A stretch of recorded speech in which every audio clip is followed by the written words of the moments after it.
Okay, guys, so I just wanted to do a kind of a quick video here. I've had this 028 Super here for quite some time, but the problem is when you run the serial number with the steel dealer, it came back as an 034, and I didn't know that until after I rebuilt it, because I like to spot check and make sure I'm not selling stolen stuff, buying stolen stuff and then selling it unaware that it's stolen. So I trace serial numbers whenever I can.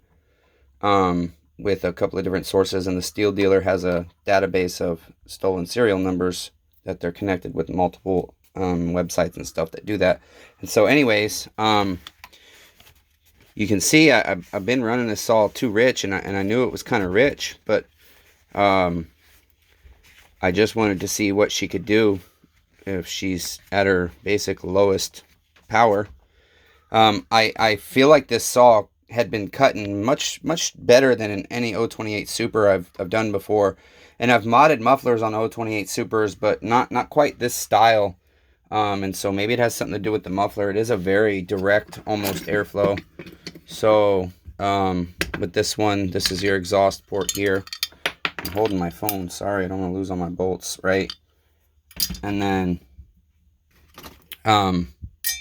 with that comes your front cover, okay, and then inside this was all the way down to here, and so all I did was take it up. I did some measurements, and so we're at about 50%. They say 60 to 70s max, so I'm probably at 55% surface area compared to the exhaust port opening. And so I just took that up, I took this up, and then I opened it a little bit. I can't really go up anymore here, because then you're just looking at a direct flow, and I think there's got to be a little bit of the air moving around and not just blowing straight out. I can't say 100%. I don't know the science behind that completely, but I presume that could be one reason. But I also did a base gasket delete on this, and I've never done one before. I honestly just never felt comfortable doing it until I started learning about, guys that are building custom saws and seeing what they're doing and understanding what squish was and everything.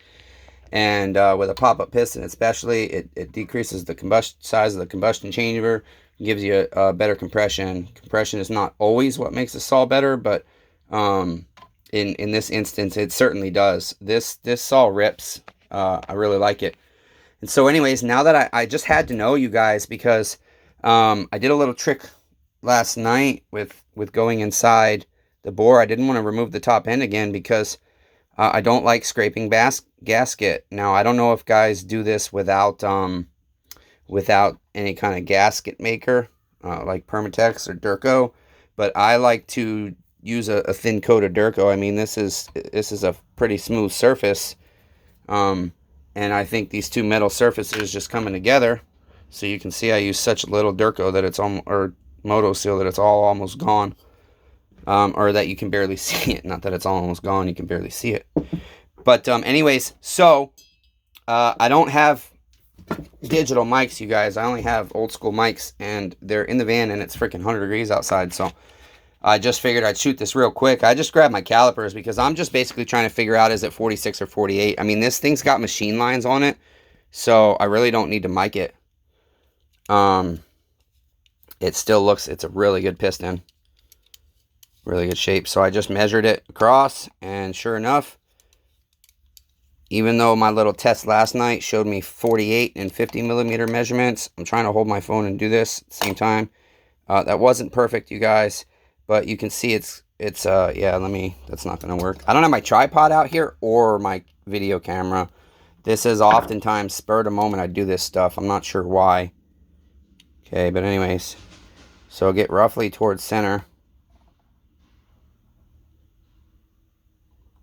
Close this bad boy up. I have nerve damage, that's why I'm shaking. Okay, and you can see, and I could close a little bit more, but because I'm shaking so bad, I don't want to. I don't want to scratch the piston any more than it needs to be. So it's 46 millimeter, basically. It's a 46 millimeter piston. So it's an 028 Super top end. I don't know why the serial number's an 034 chassis. Maybe it is an 034 chassis. Somebody switched something at some point, but it just doesn't seem to me. So I don't know.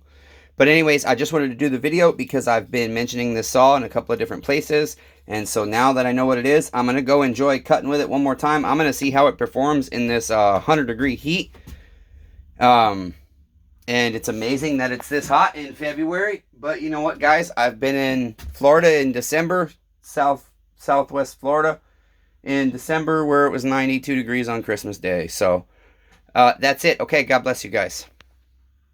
SmallEngineRedemption@gmail.com. You guys also, I would really appreciate it if you would like, subscribe, comment, especially comment. I wanna hear you guys' thoughts, input, share knowledge. I'm not a genius. I'm not even a certified steel mechanic, but you'd be surprised gold steel mechanics can't do a lot of the stuff that guys like me and some other guys on YouTube, I don't want to call anybody out, but that are just kind of average backwoods guys that self-taught ourselves mechanics. We just learned how to work on stuff. And so basically, I would really appreciate, the comments, because there's people out there, you don't have to have gone to any kind of school to know how to do things. And there's people out there that can do things better than me, faster than me, different than me on these chainsaws. And this little idea I was given last night, it was crude, but I think the pop-up piston makes it not possible. Now, he said a drinking straw, but I didn't have a drinking straw, so I tried multiple things. This zip tie and just go through the exhaust port and push to the other side of the bore. And I even have an endoscope, which is a camera I can put inside my bore, so I went with that too to make sure I was centered and everything. But the problem is that I was getting 48s with soldering wire, right? 48, which is the closest measurement I got. And then I was getting exactly 50s with Q-tips with these zip ties, small zip ties and large zip ties. And so that's why I was like, nope, that doesn't clarify it enough for me. It was too crude. I saw the pop-up, felt like it was pushing the tool. And so now we know, though, you guys, now we know, because now I can confidently sell this saw knowing 100% I'm selling a 46 millimeter steel 028 Super OEM. I did do a helicoil.